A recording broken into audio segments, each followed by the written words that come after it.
sabi ninyo sa dugo, pwede ba ito kainin or sagrado talaga ito? Harold, bakit ang tanong diyan, bakit may mga kumakain ng dinuguan?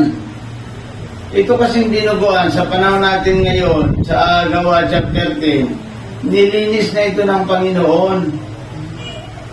Pwede mo nang kainin, kahit ano, pwede mo nang kainin, magpasalamat ka lang. Tingnan natin, buksan natin sa mga Gawa chapter 10, Harold. Tingnan natin kung talagang pwedeng kainin ang lahat ng bagay. Kasi ang dugo, hindi yan talaga pagkain, pero sabi ng Panginoon, lininis na nga yan ng Panginoon natin. Para tayo ay makita na tayo ay malilinis na.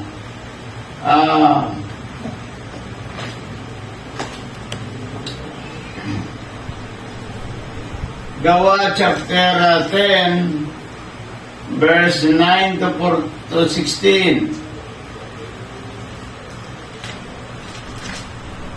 Kahit hanggang hanggang 14. Gawa chapter 10, verse 9 to 14. Sige, basa. Kinabukasan, samantalang naglalakbay at malapit na, sa Jopa mga inutusan ni Cornelio, si Pedro na may umakyat sa bubungan upang manalangin.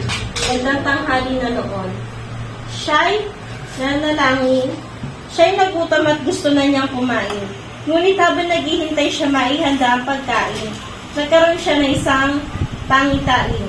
Nabuksan ang langit at nakita niyang ibinaba sa lupa ang isang parang malaking kumot na nakabitin sa 4 na sulok. Naroon sa kumutan lahat ng uri ng hayop, mga lumalakad, lumagapang at lumilipad.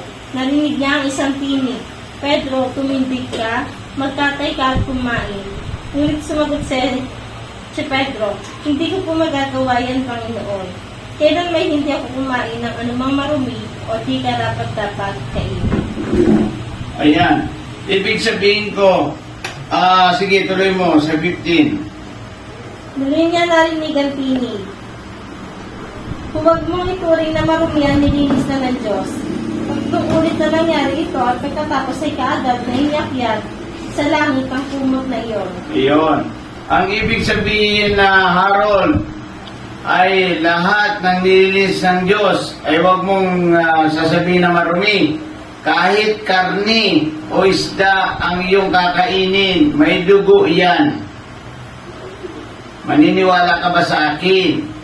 Kahit hindi pure na dinuguan ang kakainin mo, ang isda, ang karni, may dugo.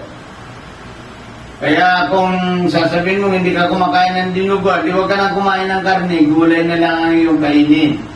Kasi tingnan mo ang karne, prituhin mo yan. Hilaw-hilaw pa, pag tingin mo may dugo pa yan. Kaya nga dyan nga sa inasal, sa Jollibee, minsan sasabihin ng mga nagreklamo, "Sir, may dugo pa po ito." Kasi ang karne may dugo yan eh. Nabubuhay ang hayop o ang tao sa dugo.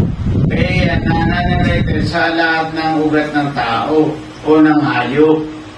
Kaya kung ayaw mo kumain ng dinuguan, ay di huwag ka nang kumain ng karne.